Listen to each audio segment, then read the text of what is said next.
Halo semua, kita sering banget ya kalau dengar kata kaya itu langsung kebayang mobil mewah, rumah gede, tumpukan uang gitu kan. Tapi coba deh pikir lagi, apakah definisi kaya yang kayak gitu beneran cocok buat Anda? Buat hidup yang Anda mau? Hari ini nih, kita mau kulik bareng sebuah pendekatan yang agak beda ya soal uang. Kita bakal rangkum intisari dari buku fenomenal Ramit Sethi, I Will Teach You to Be Rich. Buat bantu kita merancang hidup yang beneran kaya, tapi ya kaya menurut versi kita sendiri. Persis banget. Dan ini penting ya, fokusnya tuh bukan soal, nyiksa diri, nggak boleh jajan kopi sama sekali, atau hidup super hemat yang bikin stres. Bukan itu. Tapi lebih ke gimana kita pakai uang secara sadar, secara sengaja, sebagai alat gitu loh. Alat buat apa? Ya buat mencapai apa yang kita sebut hidup kaya versi personal kita masing-masing. Jadi misi kita hari ini, simpelnya, menyajikan strategi intinya, terus kasih langkah-langkah praktis yang relevan, dan yang penting, bisa langsung Anda terapkan di konteks Indonesia. Oke, menarik nih. Ayo kita bedah filosofi utamanya dulu ya. Ini kayaknya ada pergeseran cara pandang yang lumayan gede nih. Jadi, coba bayangin, ngelola uang itu kayak main video game. Jangan cuma fokus ngumpulin koin sebanyak-banyaknya tanpa tujuan, tapi tentuin dulu hadiah utama yang beneran Anda pengen. Mungkin hadiahnya itu bisa traktir orang tua makan enak tiap bulan, atau punya waktu luang lebih banyak buat keluarga, atau mungkin bebas ngejar hobi tanpa pusing soal duit. Nah, setelah tahu tujuannya apa, baru deh kita cari cara ngumpulin koinnya. Maksudnya ngatur uangnya. Jadi bukan sekedar nabung pasif aja, tapi lebih ke merancang hidup secara aktif. Nah, ini dia kuncinya. Mengubah cara pandang dari sekedar numpuk harta jadi merancang hidup. Dan biar nggak bingung mulainya dari mana, ada satu prinsip penting dari Ramit Sethi. Prinsip 85%. Maksudnya gimana tuh? Jangan sampai kita terjebak analisis paralisis. Kebanyakan mikir, analisa ini itu, bandingin ini itu, akhirnya malah nggak mulai-mulai. Jadi mending jalankan aja sistem yang kira-kira udah 85% benar menurut kita sekarang. Itu jauh lebih baik daripada nunggu sempurna tapi nggak action sama sekali. Yang hasilnya ya 0% kan jadinya. Ini tuh lebih soal, rekayasa perilaku kita sendiri. Mengakali kecenderungan kita buat menunda. Bukan cuma soal jago matematika atau ngitungin angka doang. Nah, ini dia nih bagian yang saya suka banget. Fokus pada kemenangan besar atau big wins. Lupakan deh stres mikirin pengeluaran kecil-kecil kayak, aduh tadi beli kopi kemahalan nggak ya? Atau parkir kok naik 1.000 perak. Energi kita, waktu kita, itu lebih baik dipakai buat ngurusin beberapa keputusan besar yang dampaknya tuh masif, beneran gede. Contohnya apa? Ya kayak tadi, ngatur otomatisasi investasi rutin. Atau misalnya berani negosiasi kenaikan gaji di kantor. Itu kan dampaknya bisa puluhan bahkan ratusan juta setahun. Dibanding pusing mikirin hemat 1.000-2.000 perak sehari. Jauh banget kan bedanya? Ini kayaknya beda ya sama budaya kita yang kadang terlalu fokus ke hemat pangkal kaya di hal-hal kecil banget. Padahal potensi di kemenangan besar ini, wah, gila-gilaan. Iya, betul. Dan secara psikologis, ini tuh sangat membebaskan loh. Kenapa? Karena mengurangi beban kita ngambil keputusan finansial kecil-kecil tiap hari. Itu kan capek juga lama-lama. Decision fatigue namanya. Sistem yang fokus ke big wins ini dirancang buat bekerja selaras dengan kecenderungan alami kita. Ya kita akui aja, kadang kita ini kan malas atau kurang disiplin gitu ya. Nah, daripada ngelawan sifat itu mati-matian, mending kita bangun sistem yang mengakomodir itu. Kita akui aja keterbatasan willpower atau tekad kita, terus kita bangun sistem buat ngatasin itu. Otomatisasi itu salah satu kuncinya. Oke. Makin jelas nih kerangkanya.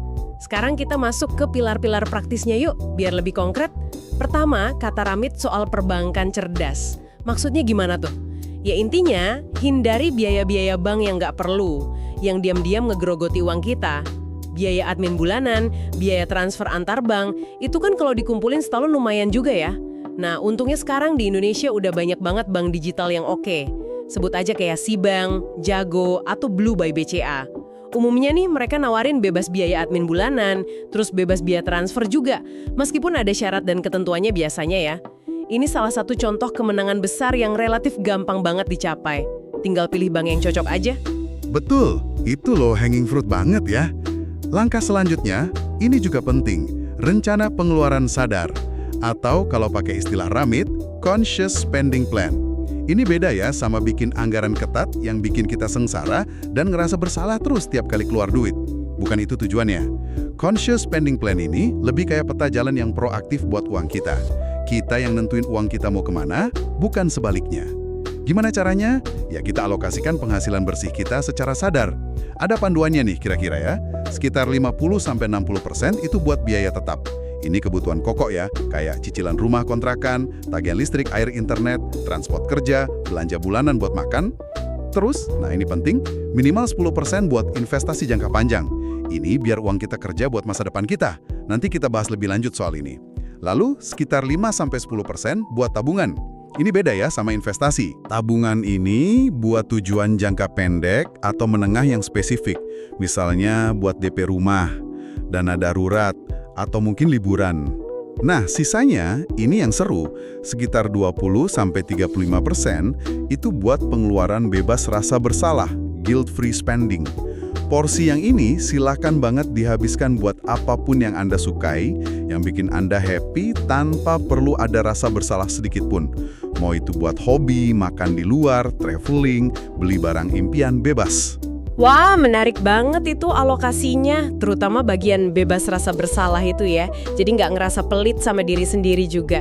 Nah, tadi disinggung soal investasi ya, yang 10% itu. Ini juga krusial banget kan. Kalau kita cuma nabung aja di bank biasa, nilai uang kita kan lama-lama bisa turun ya gara-gara inflasi. Sayang banget. Jadi investasi itu penting biar uang kita nggak cuma diem, tapi ikut kerja menghasilkan lebih banyak uang lagi.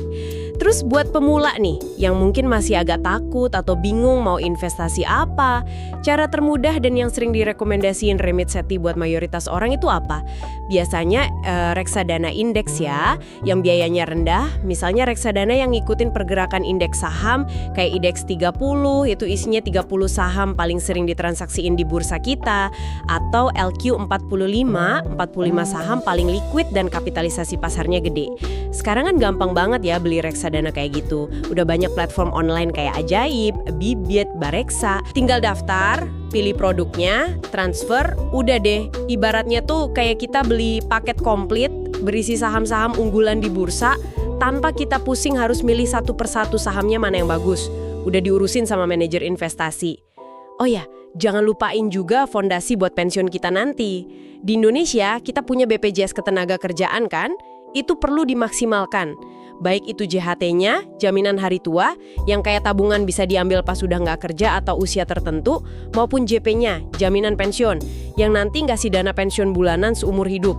Kalau di kantor ada program DPLK, dana pensiun lembaga keuangan, itu juga bagus banget buat dimanfaatin. Setuju banget. Fondasi pensiun itu krusial. Dan kalau kita rangkum semua pilar tadi, bank cerdas, conscious spending, investasi rutin, ada satu kemenangan besar lagi yang bisa bikin semua ini berjalan mulus dan konsisten jangka panjang. Apa itu? Ya, otomatisasi. Ini mungkin yang paling transformatif dari semua strategi ini. Idenya adalah kita ciptakan sebuah sistem finansial pribadi yang berjalan otomatis. Sebisa mungkin set it and forget it. Sekali kita atur di awal, selanjutnya sistemnya jalan sendiri tanpa perlu kita pikirin terus-terusan tiap bulan. Gimana prakteknya? Gampang kok. Setelah gaji masuk ke rekening utama kita, langsung atur transfer otomatis yang terjadwal. Misalnya, tiap tanggal 26 atau 27, otomatis transfer sekian persen ke rekening investasi reksadana kita. Terus, otomatis transfer lagi sekian persen ke rekening tabungan terpisah untuk dana darurat atau tujuan lain. Selain itu, atur juga pembayaran tagihan-tagihan rutin kayak listrik, air, internet, cicilan, pakai fitur auto debit di bank atau aplikasi pembayaran. Kedengerannya efisien banget ya. Tapi gimana kalau tiba-tiba ada pengeluaran nggak terduga yang lumayan besar? Apakah sistem otomatis kayak gini nggak jadi terlalu kaku nanti? Misalnya butuh uang cepet gitu. Nah, pertanyaan bagus nih. Ini penting buat diluruskan. Otomatisasi transfer yang kita bicarakan tadi, itu fokusnya untuk aliran dana rutin ke pos-pos tujuan finansial jangka panjang kita, yaitu investasi dan tabungan tujuan spesifik. Untuk pengeluaran nggak terduga, solusinya bukan dari menghentikan otomatisasi itu, tapi dari pos terpisah yang memang disiapkan untuk itu. Apa namanya? Ya, dana darurat. Dana darurat ini idealnya juga kita bangun secara otomatis sedikit demi sedikit lewat transfer terjadwal tadi, sampai jumlahnya cukup ideal, misalnya 3-6 bulan pengeluaran rutin. Disimpan di tempat yang aman dan mudah diakses, tapi terpisah dari rekening harian. Bisa di rekening tabungan biasa atau reksadana pasar uang. Jadi, sistem otomatis ini justru membebaskan kapasitas mental kita dari ngurusin hal-hal rutin kayak transfer investasi atau bayar tagihan. Sehingga kalau ada kejadian tak terduga, kita bisa lebih fokus ngurusin itu tanpa khawatir tujuan jangka panjang kita terganggu. Nah, setelah semua transfer otomatis, investasi, tabungan, bayar tagihan, itu berjalan, sisa uang yang ada di rekening giro utama kita, itulah yang jadi dana bebas rasa bersalah tadi, yang bisa kita pakai buat pengeluaran harian dan kesenangan tanpa perlu hitung-hitungan lagi. Kuncinya di sini adalah konsistensi jangka panjang, dan otomatisasi adalah cara paling efektif buat membangun konsistensi itu, karena menghilangkan ketergantungan pada disiplin atau mood kita yang bisa naik turun. Oke. Jadi kebayang banget sekarang alurnya. Mulai dari ubah cara pandang soal kaya, fokus ke big wins, pilih bank yang benar, bikin rencana pengeluaran sadar, investasi rutin, sampai akhirnya diikat semua dengan sistem otomatisasi. Lengkap ya? Jadi kalau dirangkum lagi nih, intinya apa sih dari semua ini? Kayaknya pesannya jelas ya. Anda, kita semua, adalah arsitek, perancang dari hidup kaya kita masing-masing. Udah saatnya berhenti merasa jadi korban pasif keadaan finansial, tapi mulai jadi proaktif, mengambil kendali. Ternyata kita punya kontrol dan pilihan yang lebih besar dari yang mungkin kita sadari selama ini ya. Iya, betul sekali. Dan yang lebih menggembirakan lagi, semua sarana untuk menerapkan ini tuh udah ada dan gampang banget diakses di Indonesia sekarang. Bank digital yang efisien, banyak. Platform investasi yang ramah pemula dan modalnya terjangkau, banyak juga. Informasi soal BPJS Ketenagakerjaan atau DPLK tersedia luas. Jadi pertanyaannya sekarang mungkin bukan lagi, gimana sih caranya? Karena caranya udah kita bahas tadi. Tapi lebih ke, kapan Anda mau mengambil langkah pertama? Kapan mau mulai? Nah, itu dia pertanyaan kuncinya ya. Sebagai penutup nih buat Anda semua yang lagi dengerin, coba deh ambil waktu sejenak buat merenung. Dari semua yang udah kita diskusikan panjang lebar tadi, coba pikirkan, apa satu langkah paling kecil, paling mudah yang bisa Anda lakukan malam ini juga, atau besok pagi lah, untuk mulai perjalanan menuju hidup kaya versi Anda sendiri. Mungkin sesederhana ngecek ulang biaya admin bank Anda sekarang dan bandingin sama bank digital. Atau mungkin ambil kertas dan pulpen terus coba catat kasar aja alokasi pengeluaran bulan lalu dibagi ke dalam 4 kategori tadi. Tetap investasi, tabungan, bebas rasa bersalah. Langkah sekecil apapun itu yang penting dimulai. Keputusan ada di tangan Anda.